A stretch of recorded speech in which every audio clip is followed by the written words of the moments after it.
Cabinet Committee on Social Development.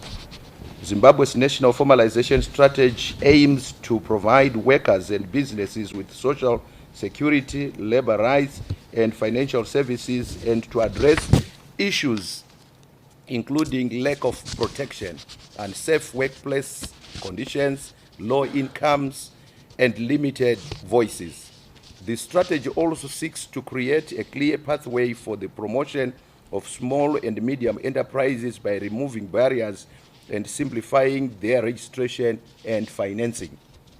The 8 strategic priorities include macroeconomic policies for employment, regulatory review, enterprise development, market and finance access, strengthening representation, and supporting marginalized groups, especially youth, women, persons with disabilities, and veterans of the liberation struggle.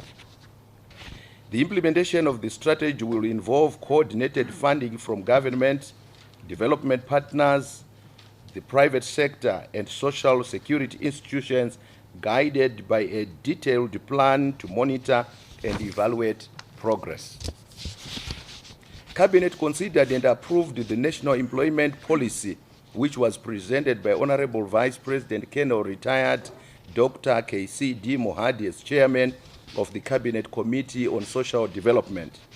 The review of Zimbabwe's 2010 National Employment Policy Framework seeks to address socio-economic changes, including those in outbreak, and to improve coordination among stakeholders. The aim is to enhance the policy's relevance, especially in linking education to economic needs, and to reduce youth unemployment and skills deficits. The new Comprehensive National Employment Policy 2026 to 2030 builds on previous strategies, aligning with national development plans and international frameworks. It sets 10 objectives, including strengthening labor rights, promoting inclusive growth, improving employment services, and ensuring safe working conditions. The policy emphasizes enforcement of labor laws, enhancement of targeted skills training, enterprise development, and support for rural employment through initiatives like village business units. An implementation plan and monitoring framework will guide and evaluate progress. Overall, the policy seeks to foster sustainable employment, revamp social protection, and promote economic resilience in Zimbabwe. Cabinet received an update report by the Minister of Industry and Commerce regarding the state of preparedness for the upcoming 66th edition of the Zimbabwe International Trade Fair, which will run from the 20th to the 25th of April 2026. The 2026 Trade Fair will run under the theme, and I quote, "Connected Economies, Competitive Industries," close quotes, and is expected to be officially opened on the 23rd of April 2026 by His Excellency Advocate Duma Gideon Boko, President of the Republic of Botswana. This year's ZITF theme underscores the significance of regional trade, cross-border collaboration, and promotion of resilient supply chains in line with the aspirations of the African Continental Free Trade Area. The build up to the 2026 ZITF includes ongoing comprehensive stakeholder engagements encompassing private sector and local embassies to promote broader participation. Strategic discussions are also underway with air services such as Air Zimbabwe, FastJet, and Ethiopian Airlines, among others, to facilitate increased flight frequency for seamless movement of delegates and exhibitors during the ZITF period. Cabinet noted that a total of 520 exhibitors have registered, surpassing the 486 who participated in 2025, with 72 exhibitors coming for the first time. A total space of 49,100 square meters, representing 93% of the total available exhibition space, has been booked. Additionally, foreign participation is positive, with more than 33 international exhibitors from 16 different countries in the region and beyond confirmed, compared to the 17 recorded in 2025. Highlights of the ZITF program includes various business and strategic engagements, the rural industrialization Indaba, the Youth in Business Festival, the Welcome Cocktail, the ZITF Innovators Forum, the Connect Africa Symposium, the Diplomas Forum, and a charity golf challenge, among many others. Cabinet considered reports on priority projects for the first 100-day cycle of 2026 and presented by the Ministers of Energy and Power Development, National Housing and Social Amenities, National Security in the Office of the President, and Higher and Tertiary Education, Innovation, Science, and Technology Development. Under the Infrastructure Development and Housing pillar of the National Development Strategy 2, the Minister of Energy and Power Development, Honorable July Moyo, highlighted the following achievements under his purview. Number 1, construction of the 235-megawatt Zhongjin Heli Thermal Power Plant project in Hwange District, Matabeleland North Province, which has reached 50% of the targeted 75% under the current cycle. Number 2, construction of the San Jinlong 210-megawatt thermal power plant in Chegutu District, Mashonaland West Province, which is currently at 45% progress. Number 3, construction of thermal power in Beitbridge District, Matabeleland South Province, which has reached 90% of completion, with the structural and mechanical works in progress. The 4th project, the construction of the first phase of the 20-megawatt Dinson Thermal Power Plant in Hwange District, Matabeleland North Province, has been completed. The 5th project, the following are some of the projects that are expected to be completed by the end of the cycle. The Mahlahlandela Government Complex LED lights retrofitting project in Bulawayo Metropolitan Province, which has reached 80% of completion.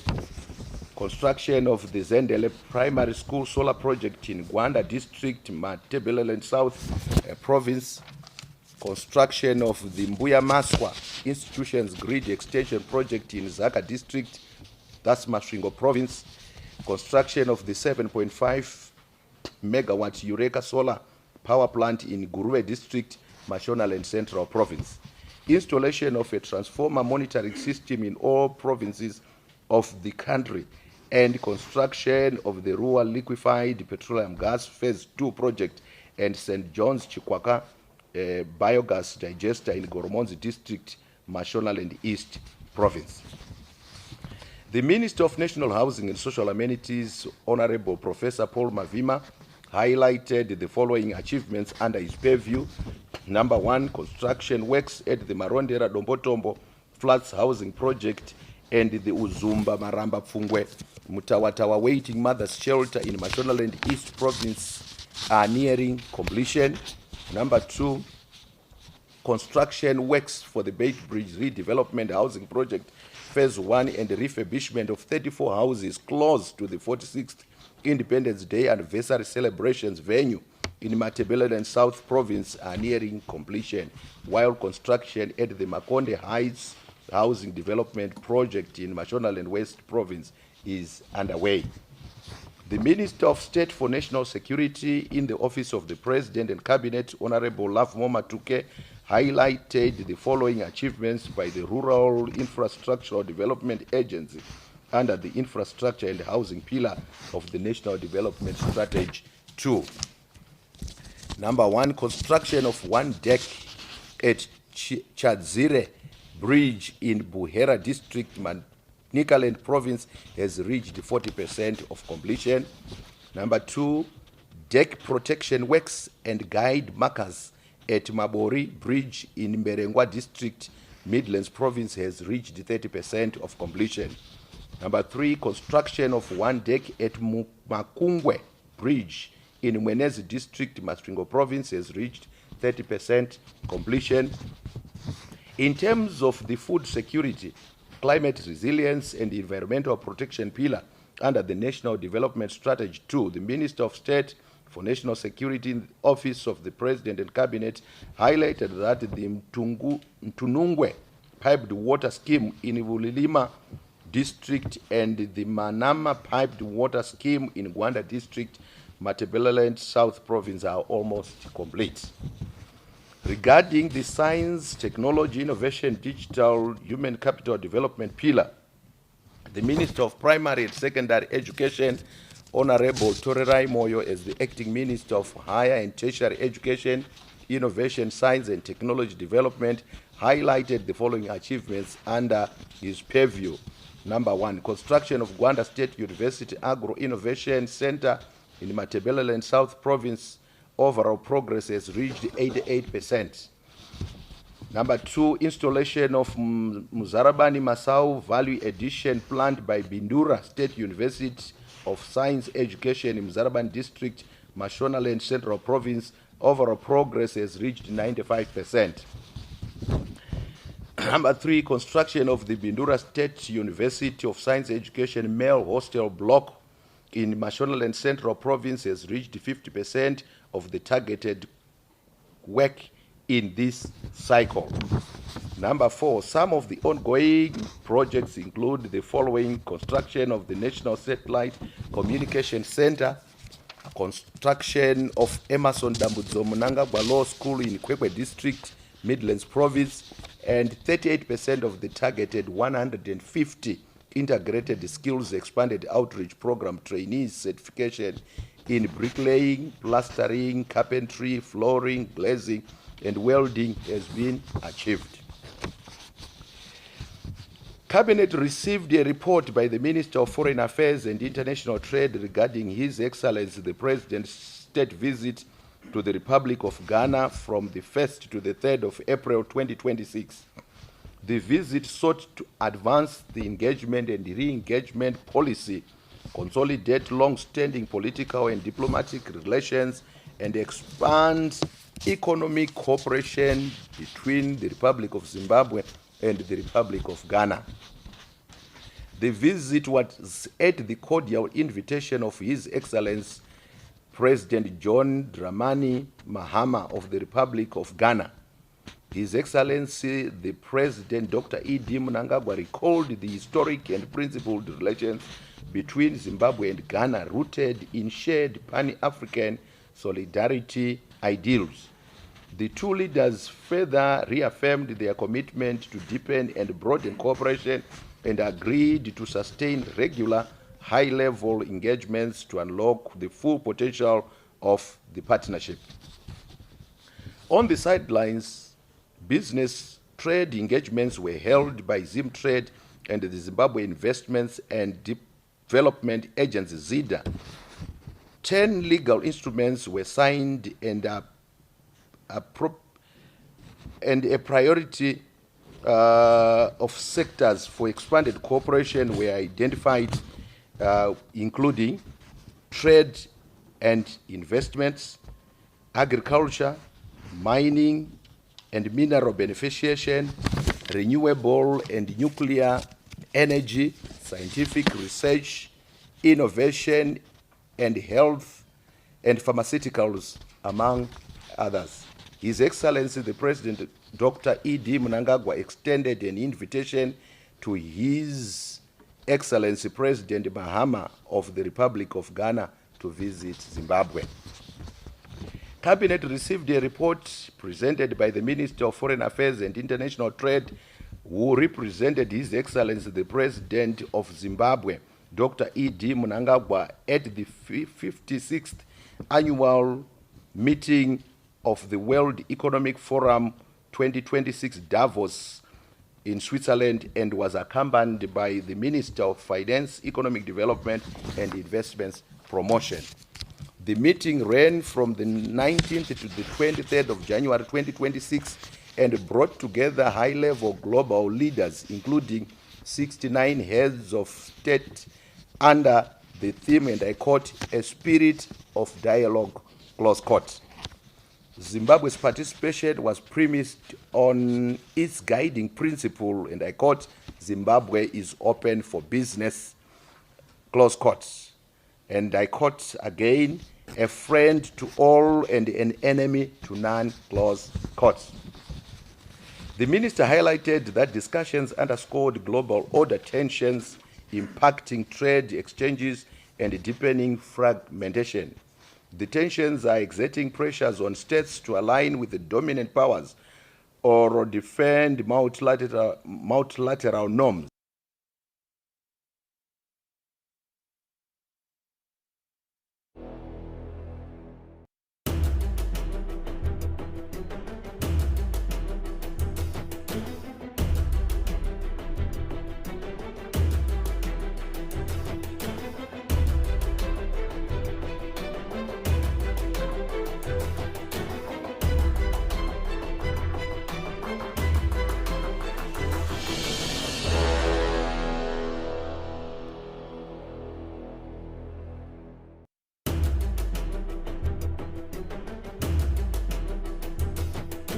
Investment, branding, and high-level engagements. Cabinet received the reports on Zimbabwe's outreach to the Pacific, Caribbean states, the Solomon Islands, and the Republic of Fiji to canvass for support for Zimbabwe's candidature for a non-permanent seat on the United Nations Security Council for the term 2027 to 2028. The elections will be held on the 3rd of June 2026. In his capacity as His Excellency the President's Special Envoy, the Minister of Foreign Affairs and International Trade informed the Cabinet that outreach team held several high-level meetings focusing on inclusive global governance and solidarity between landlocked developing countries and small island developing states facing climate-induced droughts. During deliberations, the Zimbabwe delegation reaffirmed its support for the United Nations General Assembly Resolution 78/319 UNGA on sea level rise. In line with the NDS 2 pillar on promoting peace and secure international environment for Zimbabwe's development, the outreach successfully secured political support for Zimbabwe's candidature from the Solomon Islands, Tonga, and the Caribbean states, and cemented relations through signing of joint communiques. Finally, Cabinet expressed its deepest condolences following the report by the Minister of Transport and Infrastructural Development, Honorable Felix Mona, on the tragic loss of 6 Mujuru family members in a road traffic accident on Thursday, the 2nd of April 2026. Cabinet also expressed the concern over the circulation of road accident scenes on social media platforms and strongly discourages the public from engaging in such actions. In that regard, Cabinet warns the public that appropriate measures will be taken against anyone found responsible for such conduct. I thank you. Thank you very much, Honorable Minister, for presenting today's Cabinet highlights. We now move to the first round of 3 questions. Then we'll ask the Honorable Ministers to respond. Over to you, colleagues. Yes.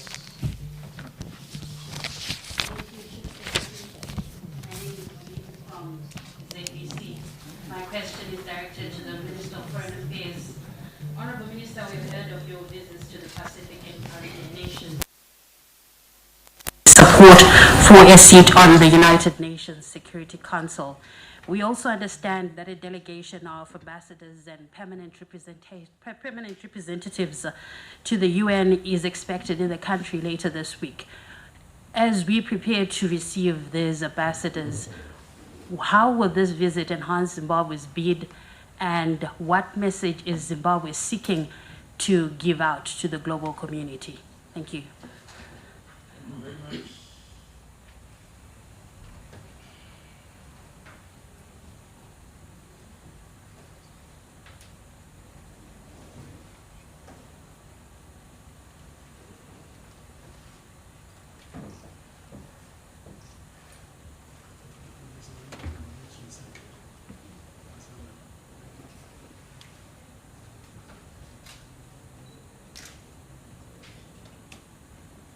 Over to you, Honorable Minister. Thank you, Chief Secretary. I directed the first question from Olini Ndori to Professor Morwira. Thank you, Chairperson, our Chairperson. It's indeed true that His Excellency the President, Dr. Edim Mnangagwa, sent his Foreign Minister as a special envoy to the Pacific region, as well as to the Caribbean region. First of all, just to say that there are 193 countries of the United Nations, and His Excellency's mantra or the doctrine is leaving no one and no place behind, and that there are no small or big states. In order to fulfill this objective, His Excellency found it important that we go to those countries that are normally regarded as small to solicit for Zimbabwe support. And yes, we went to the Pacific, to Tonga, to Solomon Islands, to Fiji, and also saw the Pacific Forum, which is like their SADC there. And we received very good support in written form, in words, and encouraged as such. Using the same logic, we went, His Excellency sent his special envoy, the Minister of Foreign Affairs and International Trade, to the Caribbean. And in the Caribbean, and you know that the Caribbean is the 6th region of the African Union, but these are also small island states, the so-called seeds.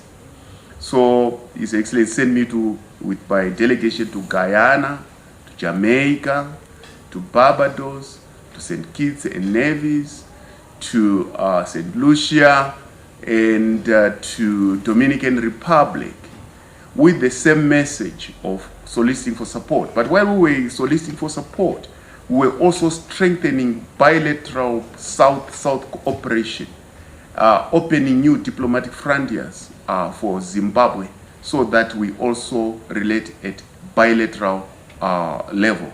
So we were able to positively show Zimbabwe as a stable, reliable partner for peace, for global peace. And indeed, we received a lot of support. And just to sum it up so that you understand what His Excellency's strategy is. First of all, we are an African Union endorsed candidate of 55 countries. So having gone to the African Union in February and having been reassured of the African Union support, His Excellency went to the Pacific leg and also went to the Caribbean leg. And after that, there was a meeting in Malabo, Equatorial Guinea, of the Africa, Pacific, and the Caribbean states, where we went and consolidated the message. So Zimbabwe was given a special slot in Malabo to talk about the sport, which we received, and we are very humbled that we received a lot of written support for this. And as part of the strategy, so that people see Zimbabwe indeed by touching its soil and breathing its air and seeing its animals and vegetation, as well as seeing the peace. One of the strategies is to bring representatives from all over the world who are representatives at the United Nations to come to this country, to come to Zimbabwe. And they'll be arriving this week. This is part of the whole same story of the United Nations campaign. And we are going to show them several strategic places, basically demonstrating the reliability, the peacefulness, and the stability of Zimbabwe, and that Zimbabwe is ready to contribute to global peace and be regarded, and indeed is, a reliable and stable partner when it comes to issues of peace, a peaceful world for Zimbabwe's development. So this is a summary of our campaign.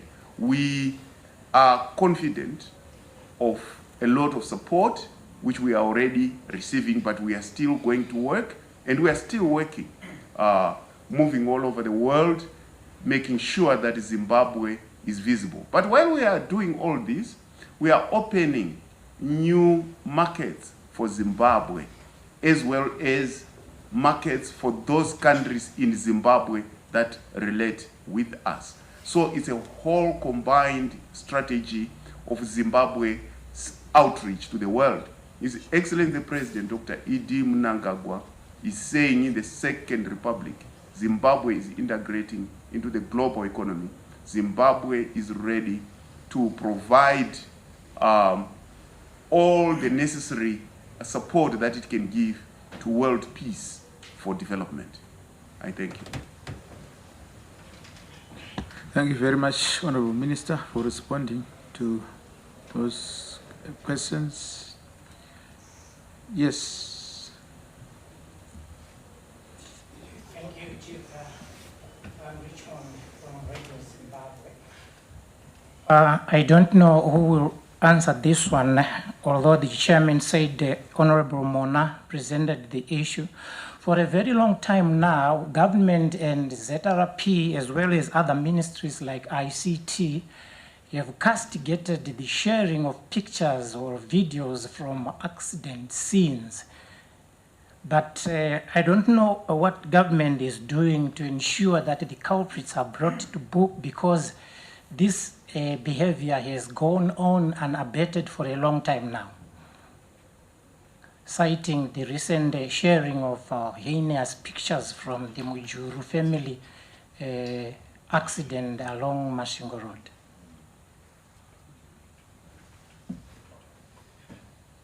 Yes, any further questions?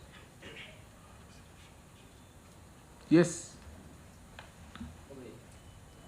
Thank you, Chief Secretary. My question is based on the national formalization strategy. I would want to know, in terms of the timeline and the milestones which are proposed for the rolling out of the strategy nationwide.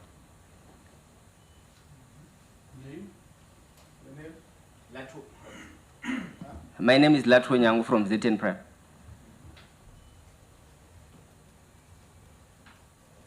Over to you, Minister. Thank you very much, Chief Secretary.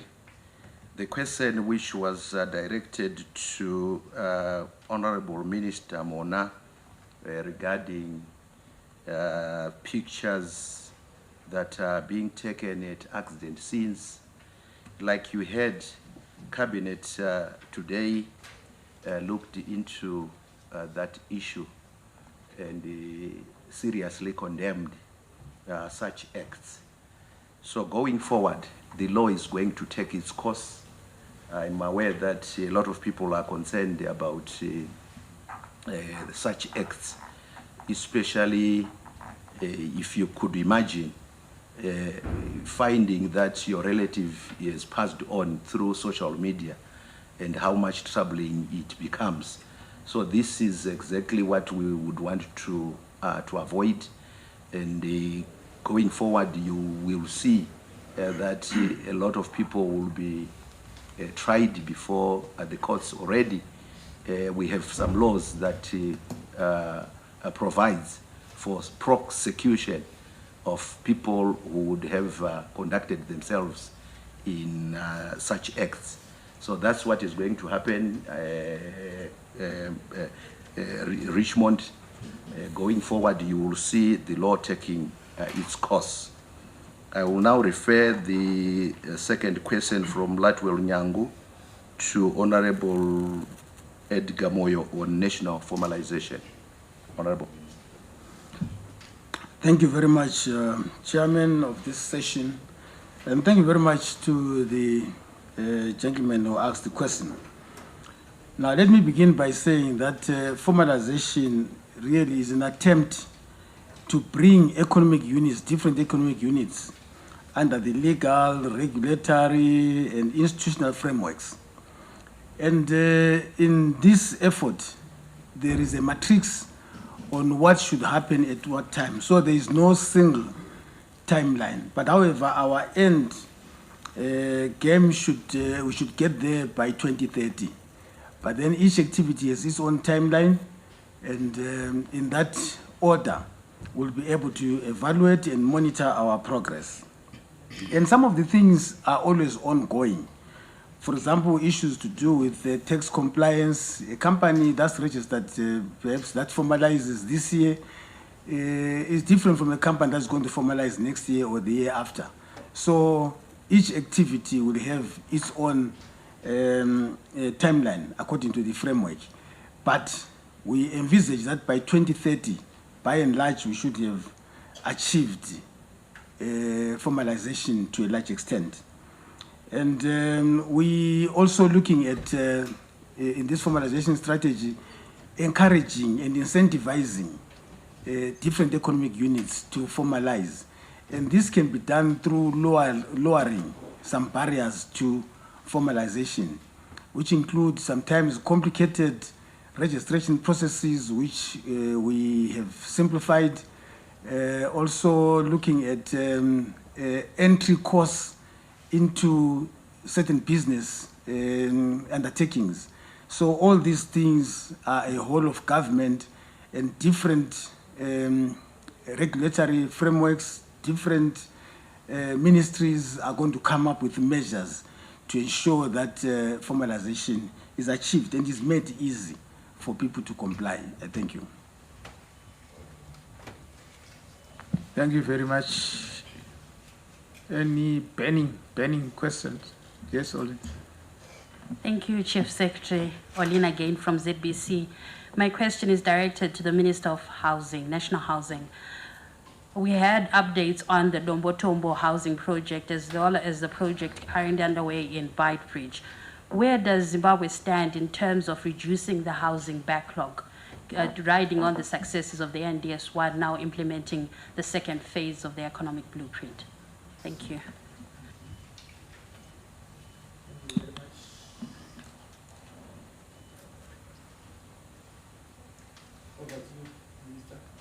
Thank you very much, Chief Secretary. I directed the question to Honorable Professor Mavima. Thank you, Chair. And let me thank the lady for the question. Our target for NDS2 is 1 million housing units. And I am very glad to say that we had a similar target for NDS1, and we managed to achieve that. So we are very confident that we'll also achieve this target, this new target, and maybe even surpass it. What I would like the nation to know is that this is an undertaking that is not left to government alone.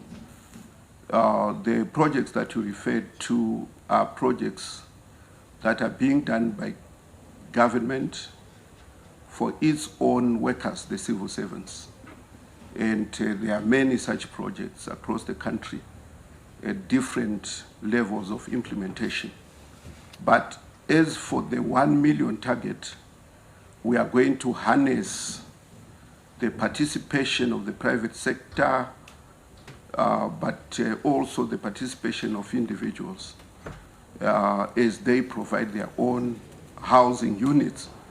Government's role will be to ensure that the environment for housing delivery has been is made such that it facilitates that participation by individuals, by the private sector.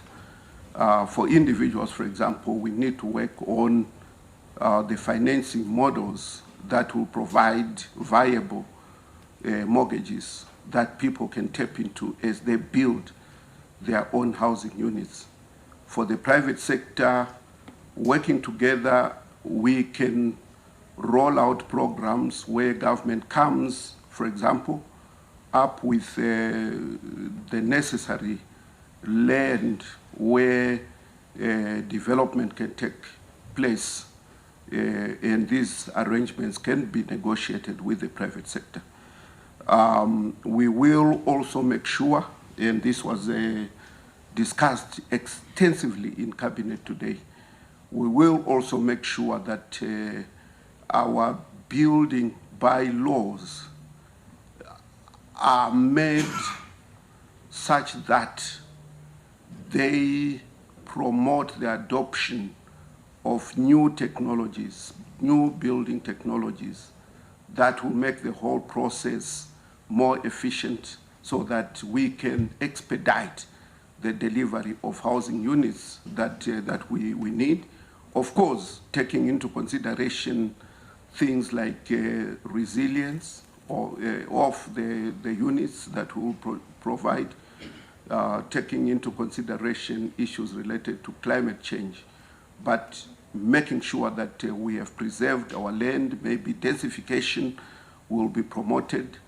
The ultimate goal is for Zimbabwe that is going to be climate friendly, conserve on land, but also make sure that we have an efficient and effective housing delivery mechanism. That will be the aim of looking and reviewing on our building bylaws for the nation. I thank you. Thank you very much, Honorable Ministers, members of the Fourth Estate, for attending today's post-cabinet briefing. We have come to the end of today's session. Thank you very much.